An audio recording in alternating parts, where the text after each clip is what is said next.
नमस्कार मित्रांनो, आज आपण जाणार आहोत एका अशा शहरात जिथे फिरताना शहर स्वतःकडे लक्ष वेधून घेतं. जिथे सकाळची सुरुवात होते एका दर्शनाने, गर्दी असूनही मन शांत करणाऱ्या जागेपासून. थोडं पुढे गेल्यावर अशा भिंती भेटतात ज्या काही सांगत नाहीत, पण समोर उभं राहिल्यावर खूप काही जाणवतं. आणि त्याच रस्त्यावर उभं असतं असं एक ठिकाण जिथे कधीतरी खूप काही घडलं, सत्ता होती. आज मात्र तिथे शांतपणा जास्त जाणवतो. इतकं सगळं पाहिल्यावर शहराची वेगळीच बाजू पाहायला मिळते. लोक, कॉलेज, गर्दी. एका दिवसात हे शहर किती समजतं. पहिल्यांदाच पुणे पाहताना मला काय वाटलं, चला तर मग हा प्रवास सुरू करूया.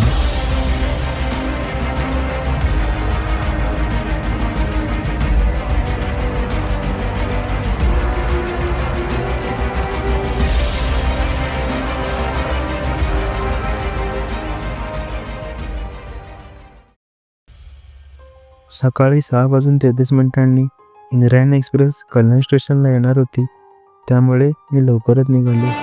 तरी 6:15पर्यंत मी स्टेशनला पोहोचलो. चेक केलं तर ट्रेन 10 मिनिटे लेट होती. जवळपास 6:45ला ट्रेन कल्याण स्टेशनला आली. मित्राने कॉल करून कोच कोणता आहे ते सांगितलं आणि आम्ही आता बाकीच्या मित्रांची वाट बघत होतो. आता सूर्य उगवला होता. आमचे बाकीचे मित्र कर्जतवरून आले. मित्रांनो, मुंबई पुणे रेल्वे मार्ग हा महाराष्ट्रातील सर्वात व्यस्त आणि ऐतिहासिक मार्गांपैकी एक. हा मार्ग सह्याद्रीच्या पायथ्याने जातो, म्हणून प्रवासात लँडस्केप बदल स्पष्ट दिसतो. आता आमचा प्रवास सुरू झाला होता. तू दिली ना सगळे देणार माझी कसली पार्टी लॅपटॉप म्हणजे मागच्या सेम मध्ये तेव्हा मागितल्या तेव्हा भेटल्या आता नाही तेव्हा दिला मी बर्थडेची कसली मागतोय बर्थडेची पण नाही दिली बर्थडे आता येणार बर्थडेची कुठे दिली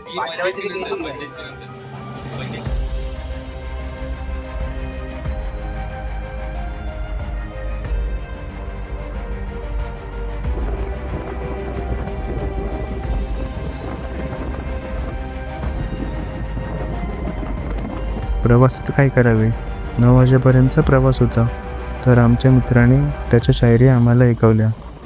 अर्धवट भेट आपली दिवसाची तुझ्या आठवणी तर रमण्याची तुझ्यातच मला शोधण्याची खास भेट आहे आपली खूप दिवसाची तुला पाहण्याची आतुरता राहत नाही आता या जीवाला तुला पाहण्याची आतुरता राहत नाही आता जीवाला तूच खास माझी तुझ्यामुळे अर्थ माझ्या या जीवनाला खास भेट आहे आपली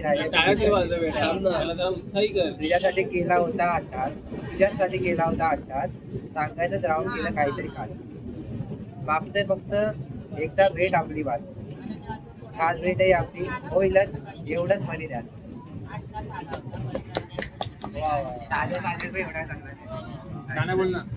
आता त्याच्या शायरी ऐकत आणि बाहेरचे नजरे बघत आम्ही पोहोचलो शिवाजीनगर स्टेशनला.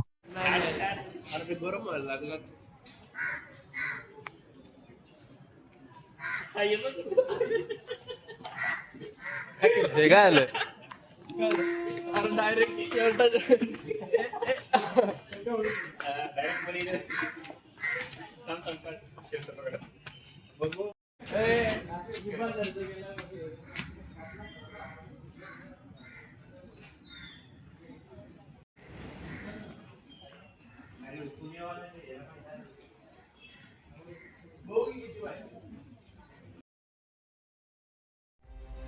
हे पुण्यातील महत्त्वाचं जंक्शन छत्रपती शिवाजी महाराजांच्या नावावर ठेवले आहे.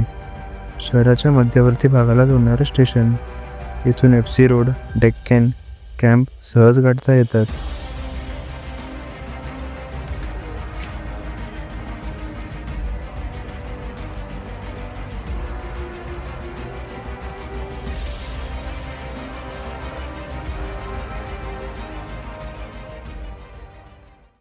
आपलं पहिलं ठिकाण होतं दगडूशेठ गणपती. शिवाजीनगर स्टेशनहून हे ठिकाण जवळ पडतं. आम्ही रिक्षा करून गेलो. प्रत्येक चौकात आम्हाला स्मारके पाहायला भेटत होती.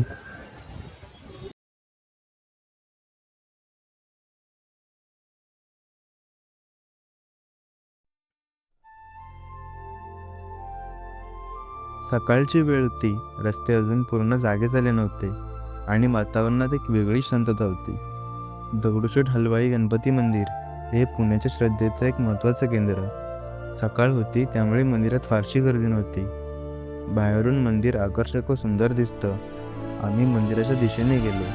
आत गार्ड्स होते, त्यामुळे फोटो व्हिडिओ काढायला परवानगी नव्हती. तरी मी एक व्हिडिओ घ्यायला ट्राय केलं. तेवढ्यात एका गार्डने बघितलं आणि माझा फोन खेचून घेतला.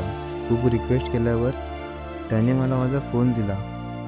हे एक कारण आहे की मी हे ठिकाण विसरणार नाही. तरी तुम्ही इकडे आलात की परमिशन घेऊनच फोटो काढा, नाहीतर तुमचाही फोन जप्त करतील.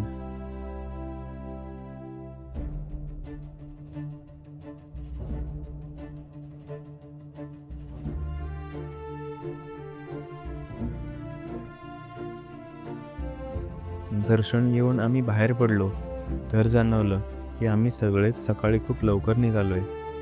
तर भूक जाणवायला लागलेली आणि मग पुण्यात येऊन पुणेरी मिसळीवर ताव नाही मारला असं तर होणार नाही.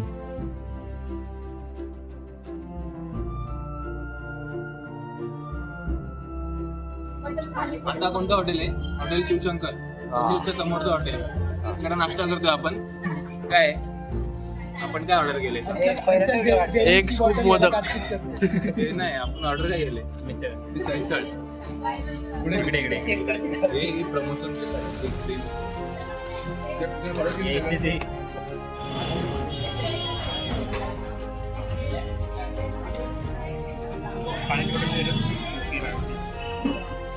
मिसळ खाऊन लगेच आम्ही पुढच्या प्रवासाला सुरुवात केली.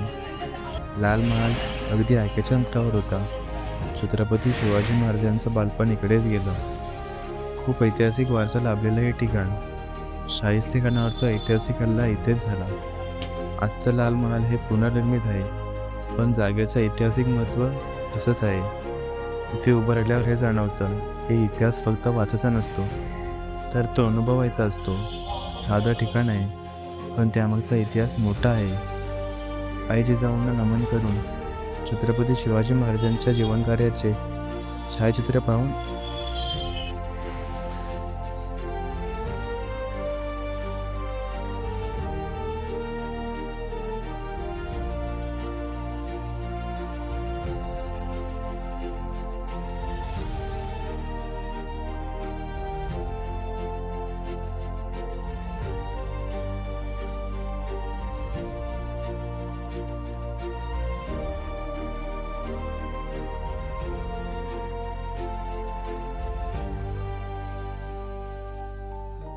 आम्ही इथून निरोप घेतला.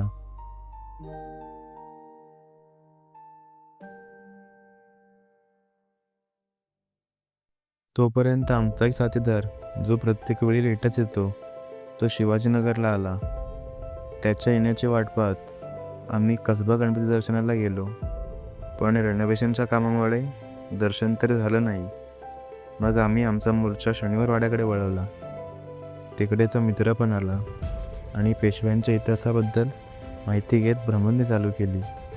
1732 साली बाजीराव पेशव्यांनी बांधलेलं हे ठिकाण, जे त्या काळी पेशव्यांचं सत्ता केंद्र होतं. एकेकाळी हा वाडा खूप वैभवशाली होता, पण आज फक्त अवशेष उरले आहेत. तरीही इथे उभं राहिल्यावर त्या काळची कल्पना येते. सत्ता किती मोठी असली तरी काळाच्या ओघात सगळं बदलतं. ही गोष्ट शनिवार वाडा आपल्याला शांतपणे सांगतो.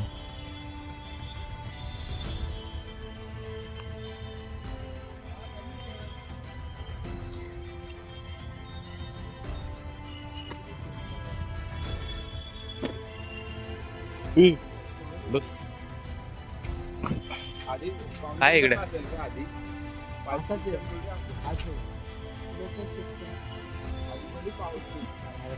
इंग्लिश मध्ये तुला बघायला पाहिजे. रिझर्व आहे. जेवढी इंग्लिश असेल तेवढं.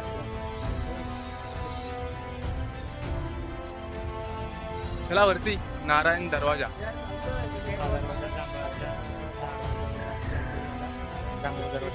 जांभळाचं झाड कुठे येतं? हे आता थोडे असणार आहेत ते. किती वर्ष झाली त्याला?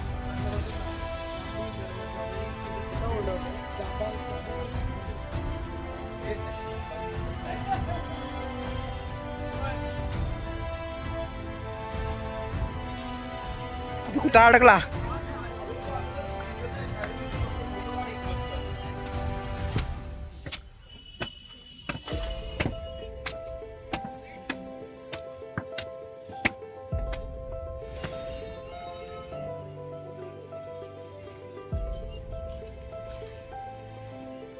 आता कुठे आपण प्रशांत? शनिवार आपला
सर्वांनीच फोटो काढले.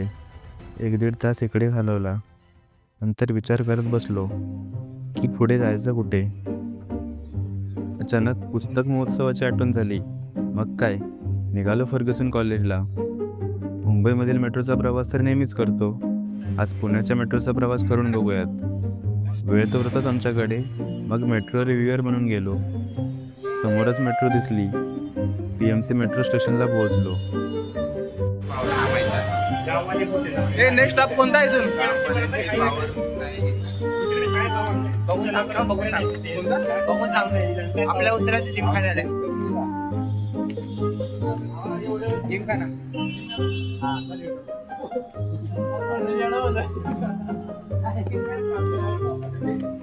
अगदी भव्य दिव्य असं स्टेशन होतं.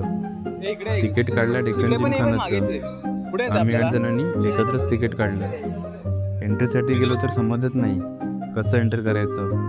ते काउंटरवरचे काका चिडून बोलले, नवीन आहात का? आम्हाला माहीत नव्हतं की एकत्र बुक केल्यावर प्रत्येकाचे वेगवेगळे QR कोड येतात. तर जसे 8 QR कोड आलेले. आम्ही एकच QR कोड स्कॅन करतोय. एक जण गेला बाहेर, बाकीचे अडकले आतच.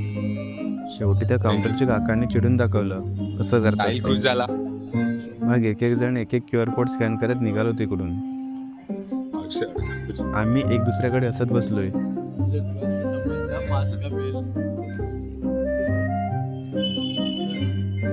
यायला पाहिजे ते.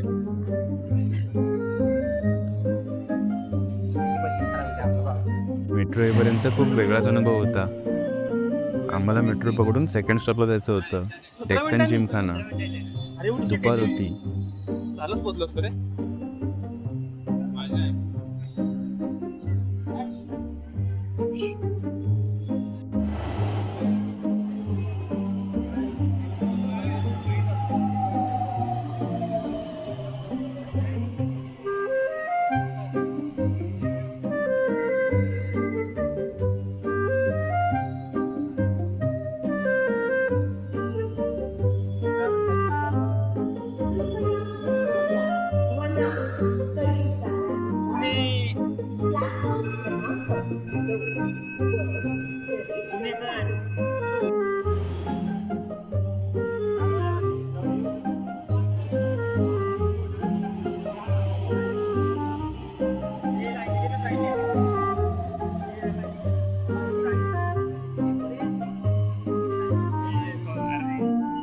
तरी थोडीच गर्दी होती मेट्रोमध्ये.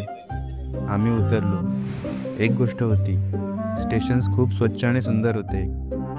बाहेर निघताच मॅप लावला फर्ग्युसन कॉलेजचा. एवढ्या उन्हात चालत पण नव्हतं. फास्ट फूडने पोट काय भरणार आहे असा विचार करून संपूर्ण भोजनालय शोधत निघालो. पण तेवढ्यात आम्ही FC कॉलेजच्या गेटसमोर जाऊन पोचलो. आमच्या मित्राला या महोत्सवात जायची फार घाई. सर्व गेलो आत.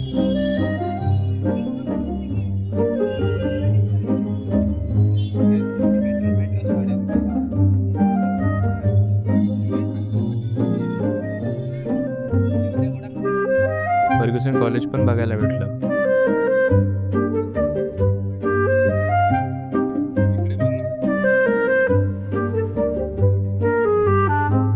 खूप पुस्तकं होती तिकडे. आम्ही सगळे वेगळे झालो.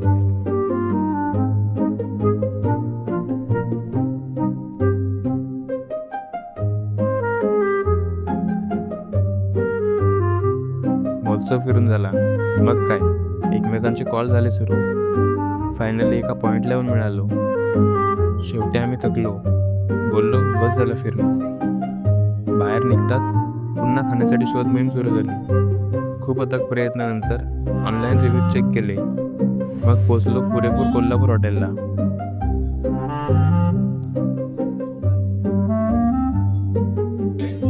भरपूर डिस्कशन झालं की काय ऑर्डर करायचं. शेवटी आम्ही बिर्याणी खाऊन हॉटेलच्या बाहेर निघालो.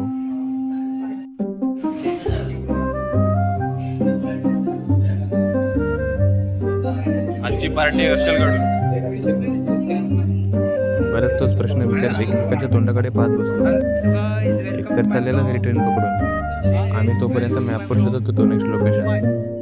Finally after too much discussion we come to conclusion नाही येत आपल्याला. की सारसबागला जायचं.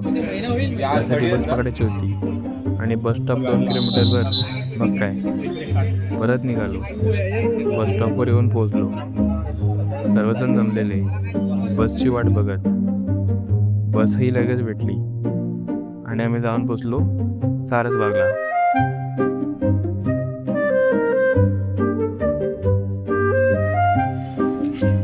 तेवढेच मला पण आपले दोन सेम असतात माहिती आहे का?